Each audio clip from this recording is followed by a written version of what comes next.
باش كتجمع الطمع والجشع في شي شخص فراه ممكن يأذي اقرب الناس ليه. قصه اللي مؤثره بزاف وبكات رجال الدرك الملكي تبعوا معاه. القصه ديالنا كتبدا مع واحد الراجل والزوجه ديالو اللي عايشين في الباديه واحد الحياه طبيعيه وما رزقهمش الله ولاد. داكشي علاش قرروا انهم يربيو واحد الوليد. دازت الايام وهذا الولد هذا فراه هو كبر والوالدين ديالو اللي مربينه ما قدروش يصارحوا بالحقيقه ديال انهم غير مربينه وماشي الوالدين الحقيقيين ديالو. دازت مده طويله على هذا الحال. داك الدري فراه هو كبر ومن بعد فراه قرر باش يهاجر اوروبا باش يخدم على راسو ويعاون والديه. بقى خدام في اوروبا لمده طويله وفاش كتجي الفرصه انه يهبط عند والديه يشوفهم فراه ما كيترددش وكيهبط يدوز معاهم بعض الايام وكيرجع للخدمه ديالو.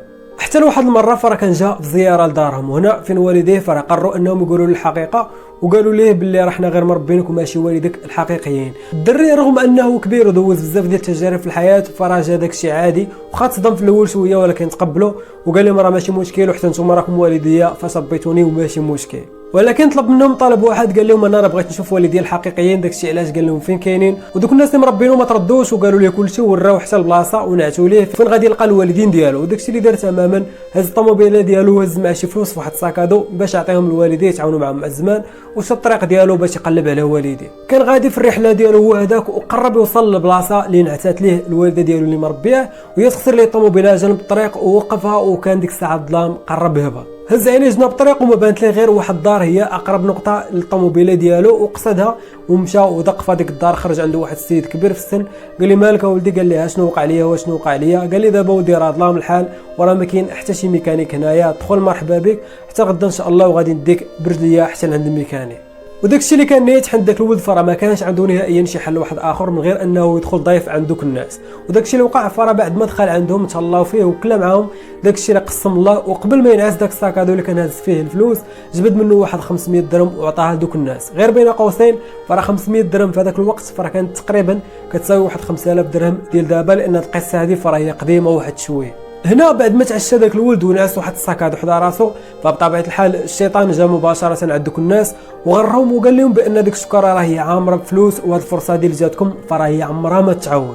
وهنا فرا فين الشيطان دار الخدمه ديالو وسوس لهاد الناس هادو وقرروا باش انهم يصفيو ولد الدري مسكين ويديو ليه رزقو. وداكشي اللي وقع تماما داك الراجل في الليل بعد ما نعس داك الدري هز واحد الحديده ويضرب هاد السيد هذا مسكين راسو وصفاها ليه وتهنى من الجثه ديالو وخذا الفلوس كاملين. وكيف ما كتعرفوا بان في العربيه فراه كاينين واحد المساحات كيكونوا جناب الديور كبار فراه هو دفن ديك الجثه تما تهنى منه ودار راسو بحال راه ما وقع حتى شي حاجه. الناس ديال ديك القبيله فاش كيفيقوا مع الصباح كتبان لهم واحد الطوموبيله غريبه على الدوار ديالهم بلاصيا جنب الطريق. فرانا فين كثروا بزاف ديال الاسئله وتسناو النهار الاول النهار الثاني وحتى شي حاجه ما بانت. وداكشي علاش قرروا على انهم ما يعيطوش الجندار. الجندار بغاو يوصلوا عند ديك الطوموبيله وقلبوها وعرفوها بانها ديال داك الشاب حيت الوالدين ديالو راه كانوا ديجا مديكلارين بان ولدهم هذه 3 ايام ولا 4 ايام ما كاين حتى شي اخبار عليه والتليفون ديالو راه هو طافي. الجندار فاش عيطوا الوالدين اللي مربينه فراه هما قالوا لهم بجميع المعلومات اللي كيحتاجوها. راه فين كان غادي بيقلب على والديه وبزاف ديال المعلومات. هنايا فراه فين داك الجندار شك وعرف بانه كاين شي مشكل تما وشكون غادي يسولو بطبيعه الحال اقرب دار للطوموبيله وراه هي اللي ساكنين فيها خوتنا. الجندار فاش سول داك الراجل اللي ساكن في هذيك الدار فراه هو بدا كيدخل وكيخرج في الهضره. قال لي بلي راه ما سمعت والو وما شفت والو بحال ديال الناس القبيله كاملين. الجندارم قال داك السيد واش ممكن ندخلوا للدار داخل ونقلبوا؟ داك الراجل جاوبهم بكل ثقه قال لهم مرحبا دخلوا قلبوا فين ما بغيتوا حيت كان عارف راسو بانه دفن هذيك الجثه وغبرها. الجندارم فاش دخلوا للدار بداو كيقلبوا وهي تبان لهم واحد البونته ديال الكارو هزها بلا ما يبينها لذاك الراجل مو الدار ودارها في جيبو. فاش خرجوا قدام الدار قال لي واش كتكمي؟ قال لي قال لي شنو هي النوعيه ديال الكارو اللي كتكمي؟ قال ليه ماركيز.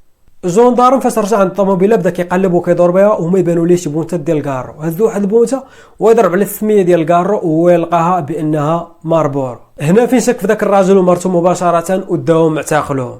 فاش داهم قبل ما بداو يسولوا فيهم فراهم عزلوا الراجل بوحده والمراه بوحدها بطبيعه الحال باش يشوفوا واش الهضره اللي غايقولوا بحال مطابقه ولا لا. فاش مشاو سولوا الراجل فراه هو بطبيعه الحال انكر وضرب بنكره وقال لهم انا راه ما فراسي والو وما شفت حتى شي حاجه. فاش مشاو عند المراه داروا لها واحد القالب خطير قالوا لها غير اعترفي راه راجلك اعترف لنا بكل شيء باش نتعاونوا معكم قدام القاضي. هنا فرض المراه هذه ما ترداش وعاودت لهم كلشي بالتفاصيل من الاول حتى الاخر. بعد ما داروا اعاده تمثيل الجريمه وداك الشيء كامل فرض خوتنا هادو مشاو للحبس.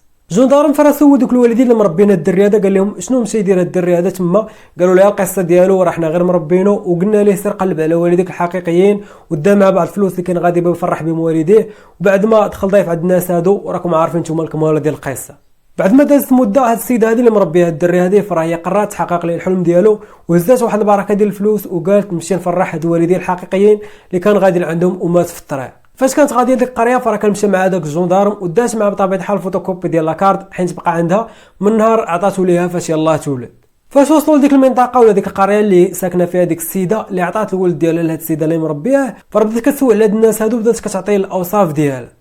داك البوليسي وداك المراه فراه هما كيتفاجئوا اي واحد في داك الدوار ولا في ديك القبيله كيسولوا على دوك الناس فراه حتى شي واحد ما كيهضر عليهم مزيان. وصار من هادشي هذا فراه كاين شي وحدين قالوا لها ما لقيتي علامه تسولي غير على ديك التريكه ديال المجرمين. حتى تلاقاو مع واحد السيد كبير في داك الدوار وقال لهم بلي دوك الناس اللي كتسولوا عليهم راهم رحلوا من الدوار هذه مده طويله وسمعنا عليهم غير مؤخرا بانهم داروا واحد الجريمه وراه قتلوا واحد الشاب. هنا ديك المراه وداك الجندارم فراهم تصدموا واحد الصدمه خطيره وعرفوا بان دوك الوالدين فراهم قتلوا الولد ديالهم الحقيقي بلا ما يعرفوا. كون صبروا غير شويه كون تلاقاو بولدهم وربحوا الفلوس وتلاقاو مع ولدهم اللي ما شافوش من نتزاد. ولكن فراه هادشي علاش قلت لكم في البدايه ديال الفيديو راه هو الطمع والجشع فراه ممكن يخليك تاذي اقرب الناس ليك. هادشي كاين في هذا الفيديو هذا. نتمنى القصه ان تنال الاعجاب ديالكم. مازال جايين بزاف ديال القصص في الطريق داكشي علاش دير واحد المتابعه ولايك لهذا الفيديو هذا باش يطلع لك ان شاء الله الفيديو الجاي انت الاول ونتلاقاو في الفيديو الجاي.